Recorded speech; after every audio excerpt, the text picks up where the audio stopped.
반갑습니다. 11월 20일 목요일 큐티 스케치 시간입니다. 오늘 본문은 여호수아 6장 15절부터 27절까지의 말씀입니다. 오늘 본문은 이렇게 시작합니다. 일곱째 날 새벽에 그들이 일찍이 일어나서 전과 같은 방식으로 그 성을 7번 도니 그 성을 7번 돌기는 그날 뿐이었더라. 7번째 제사장들이 나팔을 불 때에 여호수아가 백성에게 이르되 외치라. 여호와께서 너희에게 이 성을 주셨느니라. 이 성과 그 가운데에 있는 모든 것은 여호와께 온전히 바치되 기생 라합과 그 집에 동거하는 자는 모두 살려주라. 이는 우리가 보낸 자들을 그가 숨겨 주었음이니라. 오늘 본문은 실제로 여리고 성이 무너질 때 하나님의 말씀에 순종하여 여리고 성이 무너질 때 특별히 기억해야 하는 것, 무너지면서 해야 되는 일을 몇 가지 소개하고 있습니다. 그 첫 번째가 뭐냐? 기생 라합. 기생 라합과 그의 집에 동거하는 형제, 가족들, 친척들을 다 살려주라고 이야기를 합니다. 앞서 이야기한 것처럼 기생 라합의 집에 붉은 줄을 창문에 묶어두는 거죠. 유월절을 생각하게 하고 어린 양의 피를 생각하게 하고 오늘날에는 예수 그리스도의 보혈을 생각하게 해서 구원이 어디에 있는가?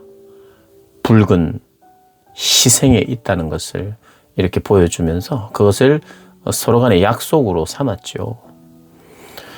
그래서 라합을 분명히 살려줘야 한다는 것을 백성들에게 다 알려줍니다. 백성들에게 그들에게 은혜를 갚아야 된다. 물론 하나님께서 라합을 선택했기 때문이에요.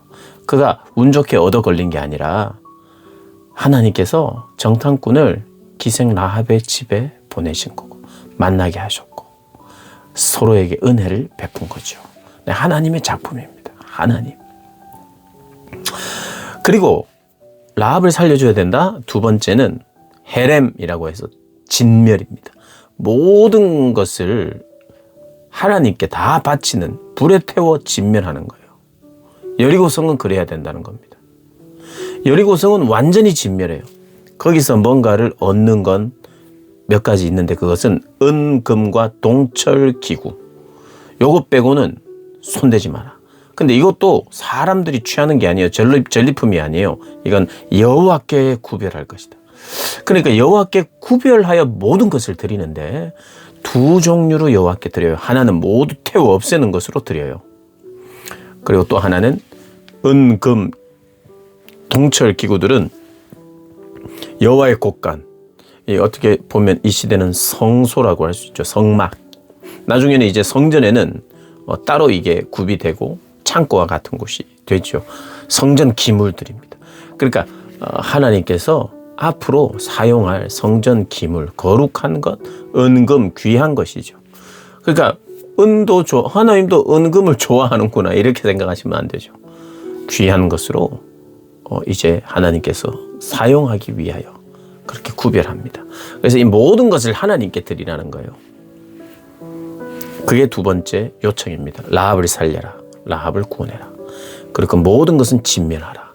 그러니까 모든 것을 진멸하는 가운데 라합을 진멸하면 안 돼요. 라합은. 왜냐하면 하나님이 은혜를 베푸신 자이기 때문에. 하나님이 은혜를 베푸신 자에게 손을 댄다. 그럼 그 손대는 자가 문제가 생기죠. 그리고 또 요청하는 것이 있습니다. 크게 소리 질러서 이제 마지막에 이렇게 하라는 것은 또 이야기가 나오고요. 25절까지가 라합의 이야기를 다시 한번 반복합니다. 22절부터 25절까지가 반복을 하고 26절에 또 하나를 요청합니다. 아까는 첫 번째 뭡니까? 첫 번째는 라합을 살려라. 그리고 모든 것을 진멸하라. 히브리어로는 헤렘이라고 해요. 헤렘. 모든 것을 진멸시키라. 그리고 은과 금은 따로 구별하여 여호와께 드려라. 그리고 마지막은요, 이겁니다. 여리고 성을 다시 건축하지 마라. 요단강을 건너서 가나안 땅의 첫 관문이에요. 그러니까 가나안 땅 전체를 방어한다고도 할 수 있는 여리고 성이에요. 첫 관문이에요. 거기를 통해서 가나안으로 들어갑니다. 요단을 통해야 되고 그 다음 여리고를 통해야 돼요. 그러면 강은요 멈춰 섰다가 다시 덮였어요. 강도 하나에 이 가나안을 보호하는 장치입니다. 그럼 여리고 성도 보호하는 장치죠. 보호하는 장치. 그런데 일단 우리가 이렇게 생각할 수 있어요. 처음에 쳐들어갈 때는 그 성을 부서뜨리고 성벽도 무너뜨릴 수 있어요. 전쟁을 하다 보면. 그런데 이 땅의 주인이 되면 어떻게 해야 됩니까? 여리고 성을 다시 튼튼하게 지어야 되죠. 그래서 수비하고 방어해야 되니까요. 그런데 오늘 26절에 여호수아가 그때 맹세하여 이르되 누구든지 일어나서 이 여리고 성을 건축하는 자는 여호와 앞에서 저주를 받을 것이라. 맹세를 합니다. 여러분, 이 여호수아에서 이 맹세가 나와요. 이 6장 26절에 여호수아의 맹세가 나옵니다. 이건 반드시 이루어질 수밖에 없고 너희들은 이건 절대로 어기면 안 된다. 이게 바로 여리고성을 재건하는 거예요. 그러니까 쉽게 말하면 폐허로 남아있도록 해야 돼요. 우리 생각에는 이게 방어 구축, 방어선에 굉장히 중요한 성을 쌓아야 되는데 가만히 보면 가장 치명적인 곳이에요. 여기를 가장 강하게 해야 돼요. 그런데 하나님께서 여호수아를 통해서 거기는 폐허가 되도록 남겨도록, 그러니까 막 들어올 수 있도록 문을 열어놓는 거나 마찬가지죠. 폐허가 되도록. 그러면 폐허가 되면 그 땅은 못 씁니다. 그리고 여리고 땅을 이제 이 이스라엘의 역사를 보면 여리고 땅에서 사람들이 살기는 해요. 그런데 성을 다시 구축하지는 않아요. 그러니까 이것이 정확하게 하나님의 허용 안에 있었던 건지 아니면 거기서 거주하는 자체도 불순종인지는 성경이 정확하게 말하지 않아요. 그러나 성경이 정확하게 말하는 게 있습니다. 나중에 아합의 시대에 악한 아합 왕의 시대에 누군가가 여리고 성을 재건하려고 합니다. 그럼 어떻게 됐느냐? 기초를 쌓을 때에 그의 맏아들을 잃을 것이요. 맏아들을 잃어버리는 일이 나옵니다. 아합 시대에. 다시 지어서는 안 되는 거예요. 그러면 이것이 우리가 생각해 볼 수 있는 몇 가지 의미가 있어요. 성경이 다 설명하진 않지만 우리가 이해할 수 있는 게 있어요. 그걸 그대로 놔둘 때 하나님이 우리를 구원하셨고 우리가 승리하셨다는 것을 그걸 보고 아는 거예요. 12돌을 세웠다 그랬잖아요. 길갈에. 그건 뭡니까? 요단을 건너게 하셨다. 우리 하나님이 그렇게 하셨다는 걸 기억하는 신앙이에요. 그렇다면 여리고 성이 폐허가 된 것을 보면 이 폐허가 돼서 아이고 땅을 못 쓰네. 이 폐허가 돼서 이제 저기 침입하면 어떡하지? 이런 생각을 하는 것이 아니라 하나님께서 완전히 헤렘, 완전히 진멸한 성, 악과 세상과 이 모든 것을 진멸하고 심판하신 하나님을 생각하면서 하나님의 승리를 생각하도록 하신 거예요. 그리고 동시에 이것을 다시 짓는다는 것은 사실은 우리가 우리의 힘으로 방어선을 구축하겠다는 불순종적 의미가 될 수 있기 때문에 하나님은 어쨌든 하지 말라고 하신 거예요. 하지 말라고 할 때는 우리가 반대편의 걸 생각해야 돼요. 하면 무엇이 불안하고 무엇이 잘못됐을까를 생각하게 되죠. 그러니까 하지 않는 방식으로 하나님을 의지하고 여기에 방어선을 구축하지 않아도 하나님이 들어올 때도 하나님이 앞장서셨죠. 하나님이 보호하시는 것이라는 걸 인정하면서 그래서 더 이상 하지 말라는 거예요. 세상과 불순종을 상징하는 여리고를 재건하지 말라. 그것을 재건하는 순간 그 불순종과 세상의 악이 다시 악을 허용하겠다는 의미가 될 수 있으니 그것을 하지 말라는 그런 의미가 담겨 있다고 우리가 볼 수 있어요. 그리고 아까 말씀드렸던 것처럼 폐허로 남아 있어서 그것 자체가 기념이 되는, 하나님의 구원의 기념이 되는. 그래서 여호수아가 어떻게 됐느냐?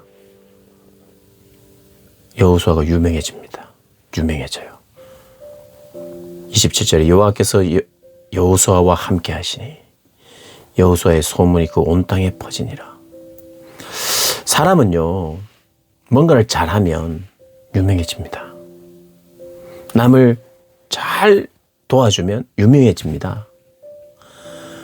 잘해야 돼요. 악명이 높은 사람도 있어요. 너무 못해주고 너무 악하면 악명이 높아요. 유명해져요. 근데 여호수아는 유명해지는데 그 유명세가 누구로부터 오느냐? 여호와로 말미암아. 어떻게 해요? 여호와께서 함께 하시니까. 그래서 그가 소문이 납니다. 근데 이 여호수아서는 좀 재밌는 부분이 있어요. 여호수아를 이렇게 1장부터 드러냅니다. 여호수아가 모세와 같이 같은 사람이 되고 있다. 그리고 모세처럼 모세가 가시떨기 나무에서 신을 벗고 하나님을 만나고 이것이 거룩한 땅인 것을 알았듯이 여호수아에게도 그걸 동일하게 하면서 모세와 동급인 것을 계속해서 강조하고 있어요. 여호수아는. 여호수아서가. 이게 리더십이 이제 완전히 이양이 되었고 그 리더십에 전혀 문제가 없고 리더십이 탄탄하다는 것을 이야기해 주고 있어요. 누구 때문에? 여호와 하나님 때문에. 그리고 여호수아서는 그것을 의도적으로 밝히고 있어요. 모세의 인간됨 때문이 아니라 여호수아의 인간됨 때문이 아니라 그들의 강함이나 그들의 약함 때문이 아니라 여호와께서 함께 하시기 때문에 이 일들이 일어나고 유명해지기도 하고 권위를 얻기도 하고 한다는 거예요. 우리에게도 하나님은요, 믿는 우리에게도 권위를 부여해 주세요. 권위를 주세요. 그 권위는 어디에서 생겨나느냐 하면 사람들이 느껴야 되잖아요. 나는 권위가 있어 라고 말한다고 해서 사람들이 그 권위 앞에 엎드리지 않아요. 근데 그 권위는 하나님이 주셔야 돼요. 근데 하나님과 동행해야 되고요. 그 권위는 하나님께 순종함으로 말미암아 생기는 거예요. 우리도 마찬가지죠. 하나님을 절대적으로 우선적으로 하나님이 우리의 왕이시라고 고백하며 살아가는 사람들에게 하나님이 함께 하시는데 그때 소문이 납니다. 나의 이름과 함께 여호와 하나님의 이름이. 그것을 통해서 하나님께 영광을 돌려드리죠. 하나님이 함께 하심으로 말미암아 권위가 생기고 그 권위를 하나님 나라를 위해서 아름답게 사용하는 것. 저와 여러분은 권위가 주어질 거예요. 하나님이 왜냐하면 사용하시려면 하나님이 권위를 주세요. 그리고 그 권위를 통해서 사람들을 일으키고 세우는 일들을 하죠. 여호수아처럼 저와 여러분이 그렇게 하나님께 철저히 순종하면서 하나님이 주신 권위로 주변의 사람들을 섬기는 우리 모든 분들 되시기를 주님의 이름으로 축복합니다.